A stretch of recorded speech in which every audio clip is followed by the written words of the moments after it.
No cześć, siemaneczko, witam Was w całej swojej serdeczności na swoim kanale, z tej strony Michał. Tak jak obiecałem, tym razem przenosimy się do czasów Visty. Jak widzicie, laptop ery Windows Vista jest już tutaj ze mną, ale całą drogę do tego momentu oraz wszystkie przygody, jakie po drodze mi się przydarzyły, przedstawię Wam zaraz na tym odcinku, więc nie przedłużając, zaczynajmy.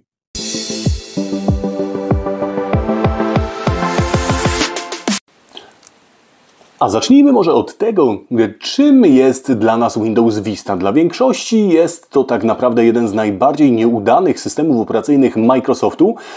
No i kurde, nie dziwię się im, że w ten sposób podchodzą do tego systemu operacyjnego. Jeżeli o mnie chodzi, może to będzie bardzo niepopularne stwierdzenie, natomiast ja Windows Vista bardzo lubię. Dlaczego taka sytuacja wynikła z tym Windowsem? Myślę, że zaraz postaram się odpowiedzieć Wam na to pytanie, a mianowicie Windows Vista miał premierę w 2006 bodajże roku. W tym roku przeciętny komputer Kowalskiego posiadał w granicach 512 MB RAMu, co lepszy miał 1 GB. Rzadko kiedy ktoś wtedy budował komputery, które by posiadały 2 GB, a o większej ilości nie było nawet mowy.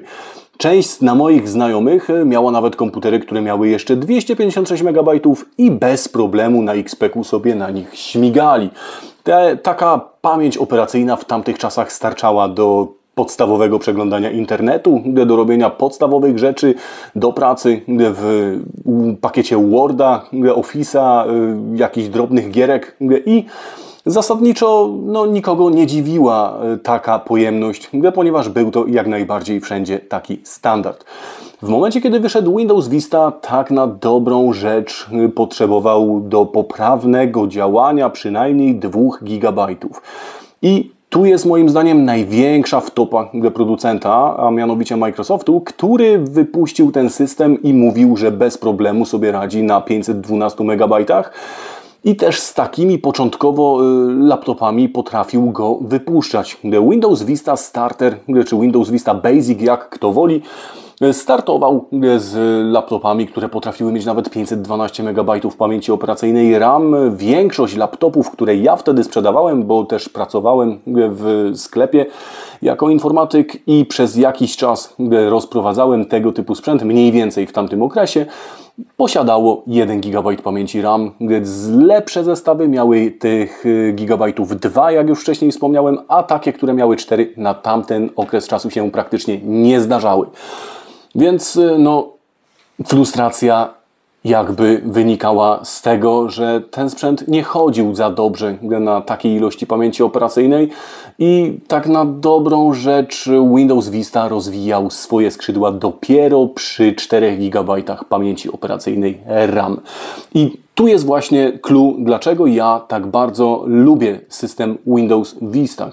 Dlatego, że w tamtym okresie miałem laptopa, który był overkillem dla innych systemów operacyjnych, ponieważ wtedy miałem już Compala FL90, który posiadał wtedy 2 razy 2 GB pamięci operacyjnej DDR2 w dualu, co razem dawało nam 4096 MB, czyli tak zwane 4 GB RAMu.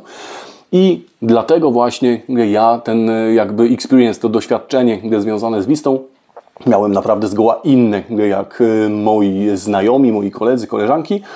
No i też dlatego tak ciepło o tym systemie myślę po latach. Myślę, że gdyby Microsoft od razu powiedział, że ten system będzie działał poprawnie tylko i wyłącznie na takiej, a nie innej konfiguracji, no to mogłoby to wyglądać zupełnie inaczej. A tak mamy po latach co mamy. Większość ludzi tej Visty nienawidzi. Ale wróćmy sobie już do naszego laptopa, ponieważ kolejny Acer i kolejny Acer pod Vistę tym razem.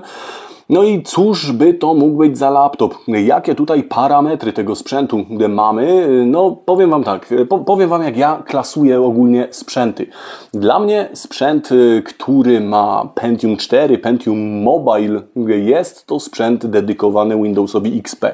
I tutaj się robi trochę kontrowersyjnie, bo Core 2 Duo Dla mnie osobiście jest zarówno pod XPK, jak i pod Vistę. Z tym, że Core 2 Duo pod XPK traktuje ogólnie laptopy, które wychodziły na chipsetach Intela 945, czyli te pierwsze Core 2 Duo, jakie w ogóle wychodziły na rynek. Natomiast wszystko już później traktuję jako laptop pod Vistę. Dla mnie Vista i era Visty kończy się w momencie, kiedy wyszły pierwsze procesory z serii Core. Natomiast Core 2 Duo przez 3 tak naprawdę generacje, dla mnie to jest Windows Vista, więc też zbudowałem sobie ten retro laptop, w cudzysłowie retro, bo laptop ma tak naprawdę dopiero 16 lat, no ale kurde, no, dla niektórych to retro. Dzisiaj rozmawiałem z gościem, który mówi, że Xbox 360 to retro i w sumie troszkę się zgadzam, no bo przecież to już jest mega stara konsola, a większość z Was by powiedziała, że retro zaczyna się od Atari albo od 286 i też ma do tego prawo. Retro jest subiektywne, każdy retro czuje po swojemu. No więc cóż, wracając do tematu, mamy tutaj Acera z początku roku 2009, czyli tak naprawdę roku, w którym debiutowała już 7, ale w momencie, kiedy wyszedł ten Acer, jeszcze była Vista i ten Acer jeszcze wychodził z Vistą. Mamy tutaj Core 2 Duo na chipsecie Intela P45, czyli tak naprawdę ostatnim chipsecie, jaki wyszedł pod Core 2 Duo. Później już wychodziły chipsety pod Intel Core, jak wcześniej pewnie wspomniałem. No a tutaj mamy taki creme de la creme tamtych czasów. Zasadniczo jest to bardzo ciekawy model laptopa, o czym sobie zaraz powiemy. Wielopoziomowo tak naprawdę jest bardzo ciekawym modelem, ponieważ bardzo niewiele było laptopów, a przynajmniej ja nie znam chyba żadnego poza tym, który by oferował tak wiele w tamtym okresie czasu, kosztując jednocześnie tak niewiele. No bo jak sobie tutaj możecie zobaczyć, ten laptop, może ogólnie powiedzmy sobie, co to za laptop. Jest to Acer Aspire 7738 i ten model laptopa w momencie swojej premiery kosztował w granicach 2800-2700 zł na premierę. Jest to moim zdaniem kapitalna cena, biorąc pod uwagę jego parametry wyjściowe. I to, że ma 17 cali, bo tak, moi drodzy, ten panel jest 17-calowy, to jest duży laptop, ale w mojej niezbyt ulubionej, a w zasadzie najmniej ulubionej proporcji, czyli 16:9. Tutaj mamy rozdzielczość 1600:900 i zaraz sobie zobaczymy, jaki panel tutaj mamy zainstalowany w tym konkretnym laptopie. Przyjrzymy się też zaraz jego podzespołom oraz jak to jest zbudowane. No i oczywiście zrobimy sobie jakieś testy, zobaczymy jak to hula, omówimy sobie co na tym przede wszystkim hula i co z danego przedziału możemy sobie na tym puścić. Więc może nie przedłużając, przejdźmy sobie do zobaczenia omówienia podzespołów i tego, jak ten laptop jest zbudowany i dlaczego jest taki ciekawy, a później zobaczymy sobie już, jak to wygląda po skonfigurowaniu systemu operacyjnego i jak nam to tutaj śmiga.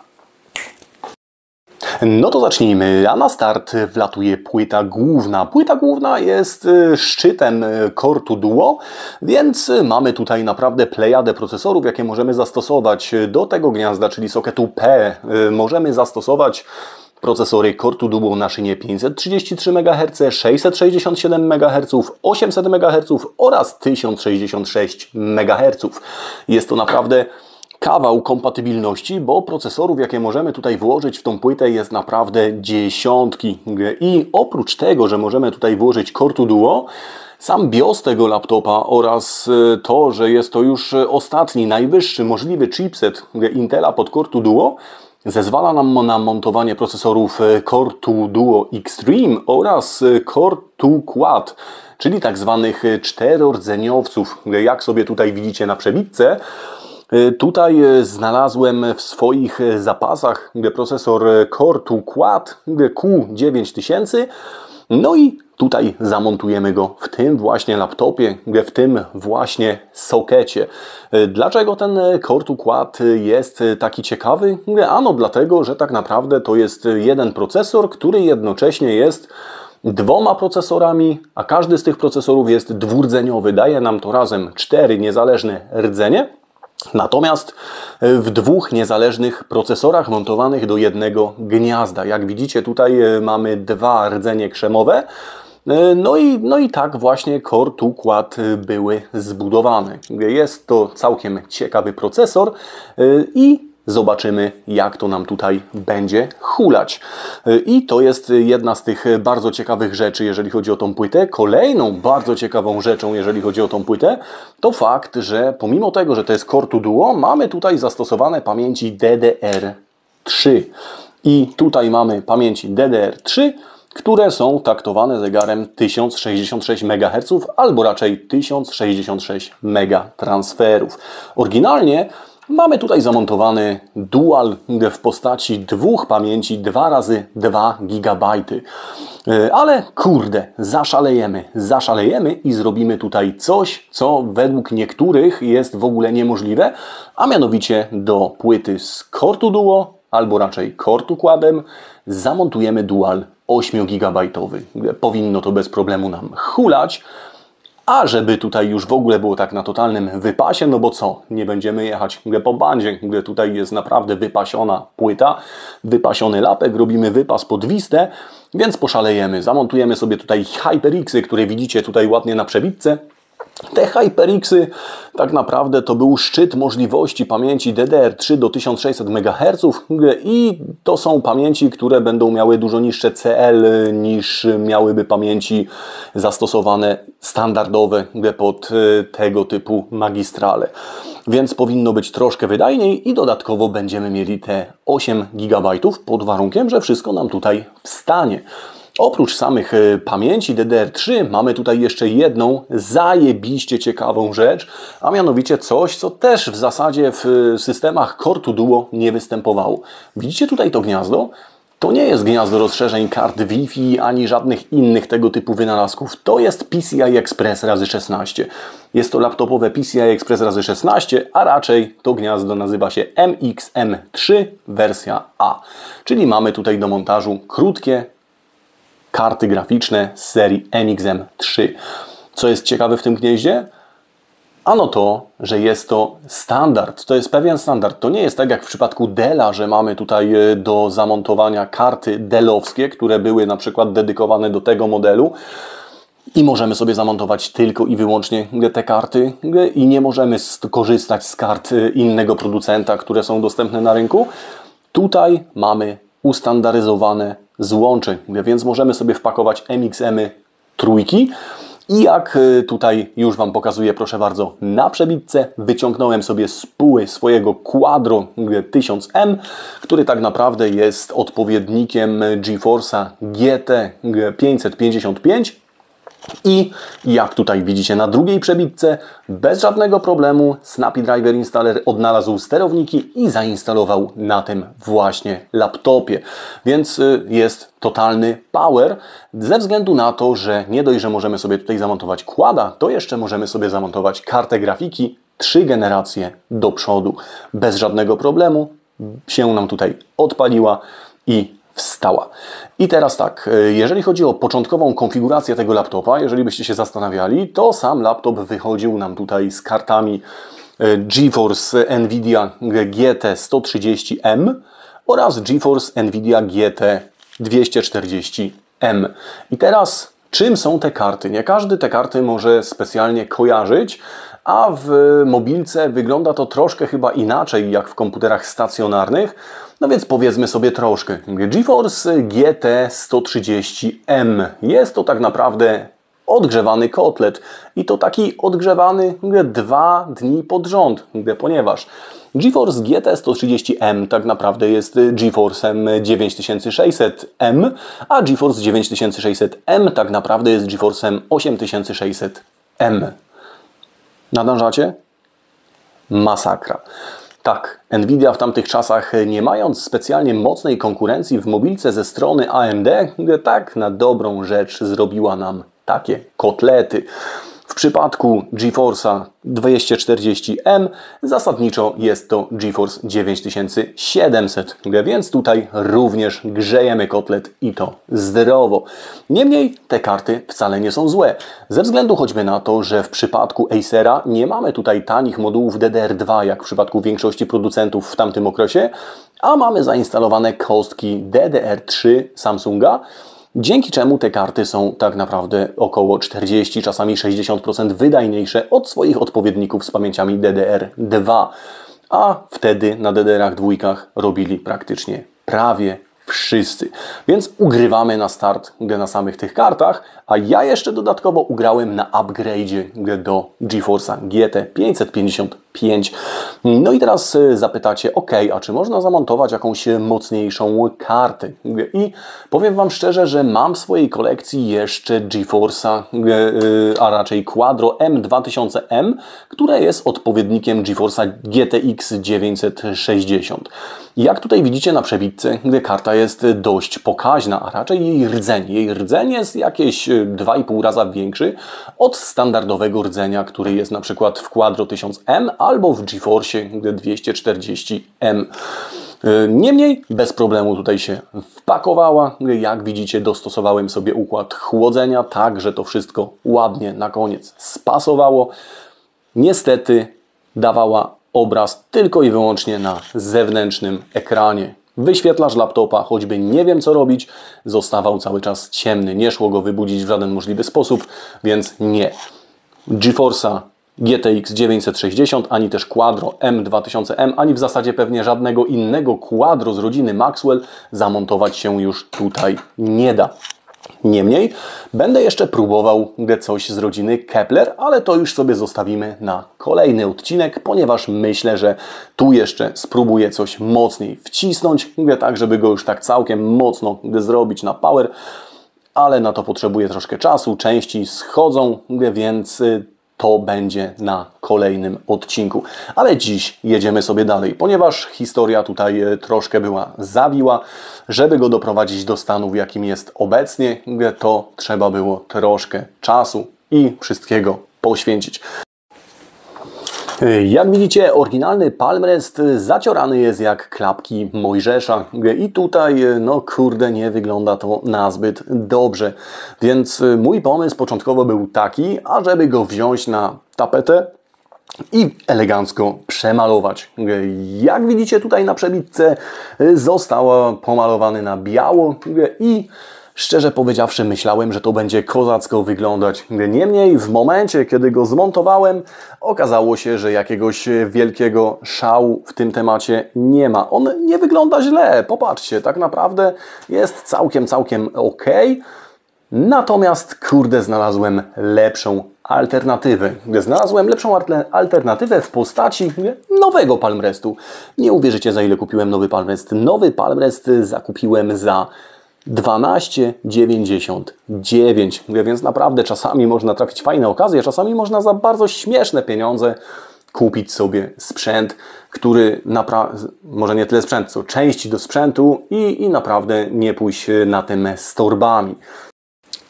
Z kolejnych ciekawych rzeczy, jakie chcę Wam tutaj pokazać, jest system audio. System audio również jest bardzo ciekawy, ze względu na to, że mamy tutaj tak dwa głośniki stereo, które są, jest tutaj głośnik prawy, jest tutaj głośnik lewy i grają naprawdę fajnie, ale jeżeli chodzi o całość, to całość dopełnia tutaj głośnik niskotonowy. Mamy tutaj go w formie tej tuby z tyłu. I tak naprawdę jest to, z tego co przynajmniej wyczytałem w sieci, największy subwoofer, jaki kiedykolwiek był zamontowany w laptopie. System audio generalnie fajnie daje tutaj radę i można być z niego zadowolonym. Głośniczki grają czysto i bardzo szerokim spektrum. Jeżeli chodzi o samą obudowę, jak widzicie, tutaj mamy wzmocnienia. Te wzmocnienia są tak tutaj pociągnięte, że ten laptop nie ma opcji, tak jak te nasze współczesne nowe laptopy, żeby się gdzieś tutaj coś złamało, coś wyrwało. Jest to zrobione tak, żeby przeżyło wybuch bomby atomowej i generalnie po 16 latach całkiem fajnie sobie radzi. Wróćmy jeszcze na chwilkę do matrycy. Mamy tutaj matrycę ze stajni LGK. Jest to LPS 173WD1 TLA1 i może nic Wam to nie mówi, ale powiem Wam, że jeżeli chodzi o matrycę TN w rozdzielczości 1600×900, jest to matryca, która ma możliwie najlepsze możliwe parametry dostępne na rynku, więc Acer tutaj dał radę i zamontował najlepszy dostępny na rynku na tamten okres czasu panel w tej rozdzielczości. Mamy tutaj kontrast 600:1 i jest to najwyższy kontrast w matrycach 1600 na 900, jakie były wtedy dostępne na rynku. Więc naprawdę, pomimo tego, że to jest TNK i kąty widzenia nie są szałowe, to dał radę i po raz kolejny pokazał, że można tutaj zastosować naprawdę fajny panel. Jeżeli zaś chodzi o system chłodzenia, jest tutaj system chłodzenia zintegrowany w zasadzie w całości zarówno do CPU, jak i do GPU. Natomiast z jednego i z drugiego miejsca wypuszczone są osobne heatpipy, które tutaj trafiają do jednego radiatora. Sam wentylator jest dość duży i pracuje zasadniczo bardzo kulturalnie i nie ma tutaj jakiegoś nazbyt dużego wycia, nawet pod bardzo dużym obciążeniem. Wbrew temu, co się też może wydawać, bo no, mi przynajmniej na początku, jak na niego popatrzyłem, wydawał się bardzo skromny, to jego wydajność jest naprawdę na bardzo wysokim poziomie i daje bez problemu radę z tymi podzespołami, które ma w tej chwili zamontowane. Kolejną z ciekawych rzeczy, jaką tutaj dokonał Acer, jest fakt, że ta klapa otwiera się praktycznie tak jak w MacBookach, nie trzeba przytrzymywać dołu, żeby sobie odchylić ekran. Jak widzicie, praktycznie do samego końca ten ekran otwiera się i zamyka bez trzymania dolnej części laptopa, co w zasadzie niewielu producentom do tej pory się udawało. Więc jest to kolejny miły dodatek, który udało się tutaj wkomponować.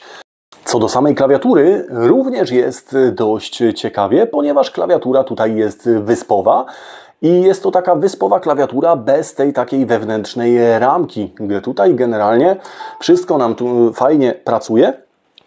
Jest bardzo fajny, sprężysty skok, a same klawisze są takie dość głęboko osadzone. Jak sobie tutaj możecie popatrzeć, całkiem fajnie to wygląda i daje bardzo ciekawy efekt wizualny. Natomiast z rzeczy takich niefajnych, no to w momencie, kiedy udało mi się tego laptopa doprowadzić do porządku, kiedy już go poskładałem, elegancko wyczyściłem i w zasadzie tutaj byłem już prawie pewny, że mamy tę perełkę, na której sobie zaraz coś odpalimy i stestujemy, no niestety okazało się, że mamy tutaj problem natury właśnie klawiaturowej. Co się stało? Spójrzcie tutaj na przebitkę. Okazało się, że mam lekko nadpękniętą taśmę w oryginalnej klawiaturze i musiałem ją wymienić na nową. Na szczęście samą klawiaturę tutaj udało mi się dorwać za niewielkie pieniądze. Dałem za nią w okolicach chyba 45 zł. Zresztą tutaj widzicie na ekranie i generalnie przyszła, zamontowałem, działa, jest sztos.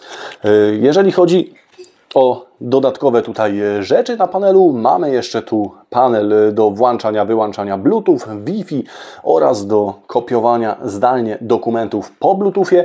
No i jeszcze tutaj z tej strony mamy panel multimedialny. I panel multimedialny tutaj jest do pogłaśniania, przyciszania, gdzie możemy sobie całkiem wyciszyć, możemy sobie tutaj sterować muzyką oraz możemy na przykład załączyć sobie coś takiego jak Media Center. O, cyk i załączyło nam się tutaj Media Center. Dodatkowo do tego laptopa można było dokupić pilota. Ja jakiś pilot posiadam, ale czy będzie działał w tym laptopie, nie mam zielonego pojęcia. Więc na razie sobie to tutaj odpuścimy. Do tego laptopa wrócimy przy kolejnym odcinku i wtedy spróbujemy sobie może tych feature'ów. Dlatego, że udało mi się do niego dorwać jeszcze mocniejszy, a w zasadzie najmocniejszy dostępny na świecie procesor z rodziny Core 2 Quad QX 9300 za taką właśnie kwotę, jak widzicie tutaj na przebitce. Masakra, więc no, słowa nie rzeknę. Za takie pieniądze żal było nie wziąć. Stestujemy, jak będzie ok, to będzie ok, a jak nie będzie ok, no to posłuży do jakiegoś pewnie innego projektu.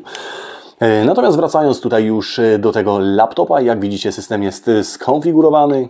Mamy tutaj zrobiony temat taki, że mamy już przeprowadzoną ocenę wydajności systemu Windows. Jeżeli chodzi o system Windows, mamy tutaj ocenę 5,6. Na składnię tej oceny schodzi nam tutaj procesor 5,8, pamięć RAM 5,9, grafika 5,9 dla interfejsu Aero oraz dla gier 5,6 i podstawowy dysk twardy 5,9, bo jak tutaj nie wspomniałem wcześniej, a teraz wspomnę, mamy tutaj dysk SATA SSD o pojemności 240 GB oraz mamy jeszcze tutaj dodatkowy dysk twardy SATA o pojemności 1 TB, bo tak, to jest 17-calowy Acer i ten 17-calowy Acer obsługuje 2 dyski twarde. Oprócz tego mamy tutaj jeszcze oczywiście napęd optyczny, a Acer po raz kolejny tutaj poszalał i wpakował tu do tego kadłuba Blu-ray, więc mamy tutaj nagrywarkę DVD z Blu-ray, no po prostu szał. Coś wspaniałego. I tutaj jeżeli chodzi o temat gier. Jeżeli chodzi o temat gier, mamy tutaj kilka gier na pulpicie i szczerze powiem, ten film trwa już dość długo, więc może tych gier nie będziemy teraz odpalać. Odpalimy sobie na kolejnym odcinku związanym z tym Acerem, kiedy dojdzie mi reszta części na jego jeszcze dodatkowy upgrade. Jeżeli się to uda wszystko, wtedy sobie tutaj popatrzymy, co nam jako tako działa, a co nam jako tako nie działa. Natomiast z takich rzeczy, które ja przetestowałem, no to mogę Wam powiedzieć, że na przykład taki Crazysk, czyli gra, która w zasadzie zażynała wtedy konfiguracje sprzętowe, w tym laptopie po rozbudowie śmiga bez żadnego problemu w maksymalnych detalach w rozdzielczości 1024 na 768 i wyświetla w okolicach 40 ramek. Te 40 ramek może Wam się wydawać bardzo, bardzo mało, natomiast w tamtym okresie czasu 30 klatek w Crysysie to już było wow. Z takich mocniejszych gier, no to bez problemu zagramy sobie tutaj również w Assassin's Creed, w Far Cry'a 2, w Gothica 3 zagramy na maksymalnych detalach w natywnej rozdzielczości matrycy i on kurde nie ścina, więc naprawdę bardzo, bardzo fajnie. A z ciekawości ściągnąłem tutaj Wiedźmina 3, grę z 2015 roku i kurde powiem tak, gra się odpala, ale w te 12 klatek to byście nie chcieli sobie tutaj pograć. Laptop na ten moment wyświetla 12 klatek na wieśku i być może uda się coś z tym zrobić, ale to sobie również zostawimy na kolejny odcinek, myślę, bo tutaj by za długo tego było. Jeżeli chodzi o grafę, jak widzicie, mamy Quadro M1000 i jest to bardzo dobra wiadomość, ponieważ tą grafę udało się tutaj zupgrade'ować. Jeżeli chodzi o procesor, mamy tutaj Q9000, co za tym idzie, to są 4 rdzenie, które są taktowane zegarem 2 GHz i zasadniczo no to z jednej strony fajnie, bo 4 rdzenia, a z drugiej strony nie fajnie, bo 2 GHz. W tamtym okresie czasu też bardzo wielu producentów, jak wypuszczało gry, to one obsługiwały maksymalnie 2 wątki, więc z tych 4 niewiele było w pewnym momencie pożytku. Natomiast co mi się tutaj udało, to wgrałem odblokowany BIOS do tego laptopa i jak widzicie udało mi się tutaj troszkę podkręcić tego lapka i maksymalnie co tutaj jesteśmy w stanie osiągnąć na 4 rdzeniach, no to jakieś 2 GHz i 230 MHz. I nie działa to na zasadzie Intel IDA, na zasadzie podnoszenia taktowania jednego rdzenia, tylko podnosi taktowanie we wszystkich 4. Więc troszkę tutaj udało się na tej wydajności ugrać. No i myślę, że fajnie, kurde, nie? Fajnie.